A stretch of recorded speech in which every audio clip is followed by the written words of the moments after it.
Donnie. Thank you, Your Honor. We are present this morning in the matter of State of Ohio versus Stephen Flitcraft. This is case number 22 CR 1230. Present open court this morning is the defendant with his attorney, John Patika. We were last here the week of October 20th. On October 20th, after a jury trial, a jury returned a verdict of guilty on all counts in the indictment, and then this court subsequently found the defendant guilty of the associated RVO specs, which are on each one of the counts. This court ordered a victim impact statement, which I believe was completed, set sentencing for today. Before we begin into sentencing, we discussed prior to coming on the record merger, and the state, after considering merger in this case, is going to elect to proceed on counts 1, the felony 1, attempted murder with the RVO spec, count 4, felony 2, felonious assault with the RVO spec, and count 6, felony 1, aggravated robbery with the RVO spec. That matter addressed. Mr. Patika, is there any reason we should not go forward with sentencing? No, Your Honor. Is there anything you want to say on behalf of your client? Your Honor, at this point, you've heard all the evidence throughout the course of a very difficult trial. Mr. Flitcraft is 44 years old. He was doing some things right at this point in his life when this happened. He was working, trying to put things back together again. He has a supportive family. He has family in the back of the courtroom. We'd ask the court to consider, and we understand we're facing mandatory prison sentences here. We'd respectfully request the court consider concurrent time here. Thank you, Your Honor.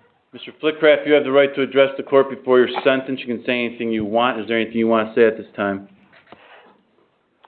No, thanks. Mr. Patika, anything else on behalf of the defense? No, thank you, Your Honor. Mr. Downey, on behalf of the State of Ohio. Thank you, Your Honor. Your Honor is well aware of all the details of this case after having sat through an almost week-long trial, hearing from 20-plus witnesses, 200-plus exhibits. So I don't need to go into all the details of all that. I think that what was presented at trial pretty well lays out what happened. Just some notes, though, from the testimony and the evidence that was presented that I think are significant. We still don't know exactly what caused this to happen, because at the end of the day, no matter how many witnesses come in, no matter how much physical evidence there is, the reality is that there were 3 people in this car, and the victim, the defendant's sister, the other victim, and 2 of the people claim to not know what happened. But what we can kind of get from this is that whatever happened in that car that night appears to have stemmed from, at most, a simple argument. And the fact that the defendant then escalated whatever that simple argument was into an attempted murder is very, very scary. The photographs, the injuries, the testimony demonstrate that this was a very violent attack. And I think of note that is significant is the testimony and the evidence clearly show that after this attack happened on the road and Mr. Spooner drove to Garden Road, where he went to essentially go die in the driveway of 1192 Garden Road, the defendant comes back and passes him as he's bleeding out and dying there, grabs his bike, and takes off. And the fact that the police found Mr. Spooner is of pure luck. Really, they shouldn't have found him. And what was apparent to all the first responders, the police officers, the paramedics, even the detectives, when they found Mr. Spooner, was that he was going to die. This was a murder. So much so that detectives testified that they rushed to the hospital to try to make contact with Mr. Spooner before he was life-flighted to get a dying declaration from him, because this was going to be a murder case. Now, through some miracle or blessing, it wasn't. Somehow, Mr. Spooner pulled through, despite the multiple injuries he had, despite the 7 blood transfusions, despite the multiple days he spent in the hospital and the injuries that he continues to suffer from today. He pulls through. But that is of no credit to the defendant. He did nothing, not only did he start this, but he did nothing to help Mr. Spooner or anything like that. So really, this is a murder case where somehow the victim, through the grace of God or whatever, pulls through. I think this is a situation where we easily could be talking about a life sentence. Now, obviously, that's not the case here, and we can't do that, but I think I say that to add the gravity to the situation here, that this is not just some simple assault. through the defendant's history the last 2 years, or the last 2 cases he's had. So in 1998, he pled guilty to a felony 2 felonious assault with a firearm spec. That was actually an attempted murder case that was dismissed. And a felony 2 conspiracy to aggravated robbery with a felonious assault spec. And the case wasn't dismissed, that count was dismissed. I'm sorry, yes, that count was dismissed, and he pled to a lower count. He received 8 years for that. And in that case, it was, he pled guilty to shooting somebody. When did he get out on that case? Do you have that date? I don't have the exact date, Your Honor. I do know that in 1998, when he was sentenced to the 8 years, he had almost a year of prison, or a year of jail time credit. So, Okay. 8 plus 1997, through my calculations, he'd get out sometime around 2005-ish. Okay. He does get out. And in 2007, he pleads guilty to F1 aggravated robbery, another robbery count with a firearm spec, and an RVO spec, and a felony 3 having weapons under disability. In that case, he robbed a business with a firearm. And so he gets 15 years for that. He gets out in May of 2022. He's put on mandatory post-release control, and he only makes it about 5 months because this incident happens on October 29th of 2022. So not only has he been given chances in the past before, but he was under supervision, and he still did this. You know, honestly, I think this is a really sad situation in the fact that the defendant's actions over the past 26 or so years have completely upended the lives of almost everybody close to him that he's come in contact with. The victims of his crimes, his family who has to deal with this, and society as a whole. But we can only go off of what we know, the facts of these cases and what his convictions are, and simply the defendant's history and actions in the past, and in this case, have demonstrated that he is just simply unable to exist in normal society. The defendant is the type of person that we all fear from. And because of that, he simply cannot be allowed to exist among us. I can't predict the future, but I would argue that we are about as close to as certain as we can be that if the defendant were to be allowed to exist in society again, he's going to seriously harm or kill somebody. Because it's happened almost twice in the past, and every single time he's committed an offense, there's been a serious robbery attached to it. So because of that, I think a significant sentence is warranted in this case to make sure that society is safe and to punish the defendant for what he did here. So the state is asking for a sentence of 45 years in this case. That would require some maximum sentences here also to be run consecutive, which I think is certainly warranted in this case. I think that the discretionary RVO in this case should be applied. I don't believe that any of the findings are difficult for this court to find and are clearly and easily met in this case. PRC is mandatory in this case for 5 years, and I'd also ask that the additional PRC time the defendant has remaining, the 1,629 days, is also imposed in this case. And I believe that is well warranted, and I believe that's what's necessary to protect all of us in society from what the defendant may or will do again. Thank you. Thank you. I did receive your victim impact statement and I've read that, but you're certainly welcome to speak here in court. He pretty much nailed on the head. He's had plenty of chance to be rehabbed, and it's not going to work. You know, I haven't seen you. She said, hey, you know, all about family, and I've never seen you over Cindy's house. I've never seen you with him. So, you know, I just want him to go away for a long time. So this doesn't happen to somebody else, because, and I've been through enough, and I don't want to give him any satisfaction to know anything. Thank you, sir. Thank you. Well, this court has considered the facts and circumstances of the offenses that are involved here. Obviously, I'm very familiar with the facts as I presided over the trial and had the opportunity to hear them all. So I've taken that into consideration, the nature of the offenses involved as well. I've taken into consideration what's been said here in open court by Mr. Tika, defendant's cousin, who spoke on his behalf, the prosecutor's comments and recommendation. The defendant was afforded an opportunity to address the court, chose not to make a statement, which is fine. He's not required to, and he has the right not to. But I want the record clear that he was afforded that opportunity.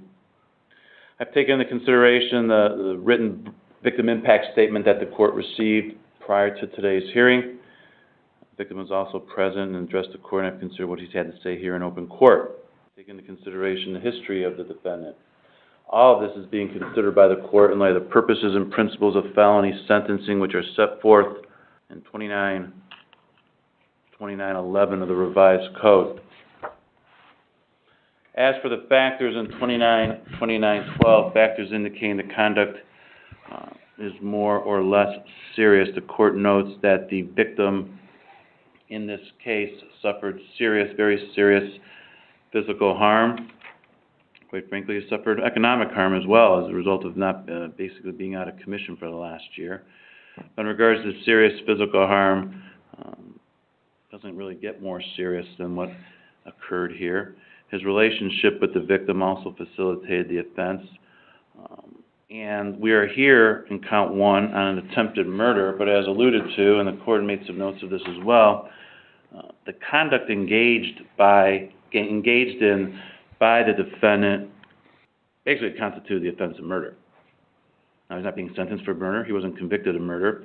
But attempted murder means he engaged in conduct, if successful, will result in the commission of that offense. That means he had the requisite mens rea, the requisite intent to kill the defendant, to kill the victim, sorry.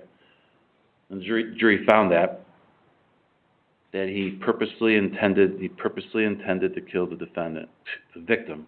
So he had that requisite intent, and quite frankly, the conduct he engaged in was more than sufficient to constitute the offense of murder. And the only reason we're not here for murder is because of who knows for sure, but the strength and desire of the victim to live and survive and fight. But it's not because of anything that the defendant did or didn't do to prevent the victim from dying. The conduct he engaged in stabbing him, I think 13 times, was more than sufficient to accomplish what he intended to accomplish. And he, in a sense, is being rewarded for the victim's strength in fighting to survive, rewarded in not having a life sentence because it should be murder. And I'm not treating this as a murder case because it's not a murder case. The point in bringing this out in regards to the seriousness factors is that the conduct he engaged in was more than sufficient to result in the offense of murder. Most attempted murders we have is because somebody maybe shot at somebody and missed, but they had the intent to kill them, and that's why it's an attempt, or they maybe did something once or twice in an attempt to kill the person. Here he stabbed him 13 times, and the location of the stab wounds clearly shows his intent as well. So the conduct engaged in by the defendant in regards to count 1 here is much more serious than the conduct that normally constitutes this offense. There are no factors at all indicating the conduct is less serious than normal. As for recidivism factors, all of these are present. The defendant committed these offenses while he was on post-release control. He had been on post-release control for just, 5.5 months after serving 15 years in prison. He'd been on post-release control for just 5.5 months and committed the offense. He has a history of criminal convictions. It may not be considered a lengthy history. It's just because of the nature of the offenses that the defendant committed. He has spent, by my calculations, 23 years of the last 25 years incarcerated because of the prior convictions he has from the 2 prior incidents. Most people we have come in before the court have maybe a lengthy record. When we say lengthy, it's numbers of convictions, but they're misdemeanor offenses, F5 charges, possession charges. This defendant, in the 3 times he's now been before the court, had the most serious offenses you could have. In 1998, when he was just, I think, right around becoming an adult, convicted of felonious assault with a firearm specification, conspiracy to commit aggravated robbery with firearm specification, charged with attempted murder at that time. I don't know why, but I'm assuming because of his youth at the time, he only received 8 years in prison for that conduct. He got out, and within a short period of time, I mean, that happened January 15th of '98, he got 8 years, so he had to get out somewhere in the beginning of 2006. A year later, in February of '07, he commits another violent offense, aggravated robbery with an RVO spec and a firearm spec. Gets 15 years in prison. Gets out, within 5 months, he's now committing attempted murder and aggravated robbery and felonious assault. The nature of these offenses and his history are extremely violent, extremely dangerous. He's obviously not responded favorably to previously imposed sanctions. There's no genuine remorse. The court finds that all 3 of these counts are subject to a mandatory prison term, as they are F1s or F2s, and the defendant has prior conviction for F1, F2s, which makes the prison term that has to be imposed mandatory for all 3 counts. Prison is consistent with the purposes and principles of sentencing. The defendant is not amenable to any available community control sanctions. Therefore, it is a sentence to this court that on count 1, defendant serve a mandatory indefinite prison term of a minimum of 11 years, maximum of 16.5 years. The court also finds that this prison term is inadequate to punish the offender and protect the public from future crime, because the recidivism factors indicating a greater likelihood of recidivism outweigh the applicable factors indicating a lesser likelihood of recidivism. There's no question if the defendant's out in the community, he's going to commit more violent crimes. That's what his pattern has been. That's what he's done. The court also finds that the prison term I just imposed in count 1 is demeaning to the seriousness of the offense, because one or more of the factors indicating the conduct is more serious than normal present and outweigh the applicable factors, which there are none, indicating the conduct is less serious than normal for conduct that constitutes this offense. As a result, the court is going to impose an additional term in prison of 10 years for the repeat violent offender specification to be consecutive to the sentence imposed in count 1, 11 to 16.5 years. On count 2, it's a sentence to this court, defendant serve a term in prison of 7 years. On count 3, a sentence to this court, defendant serve a term in prison of 8 years. Those sentences will all be served consecutive to each other. Further, pursuant to 2929.141, the court hereby terminates the defendant's period of post-release control and imposes an additional prison term of 4 years for committing these new felonies while on post-release control. That 4-year term is to be served consecutive to the prison term just imposed by the court for counts 1, 4, and 6. And I may have stated the wrong count numbers when I did that, so let me repeat myself. Count 1 was accurate. The 7-year prison term is for count 4, charge of felonious assault involving Cynthia Flitcraft. The term of 8 years is for count 6, the charge of aggravated robbery. I think I said count 2 and 3 unintentionally. So all those years with the 4 years for the post-release control results in an overall prison term of 40 years. He has credit for 370 days he's already served. The court hereby finds that consecutive service is necessary to protect the public from future crime and to punish the offender.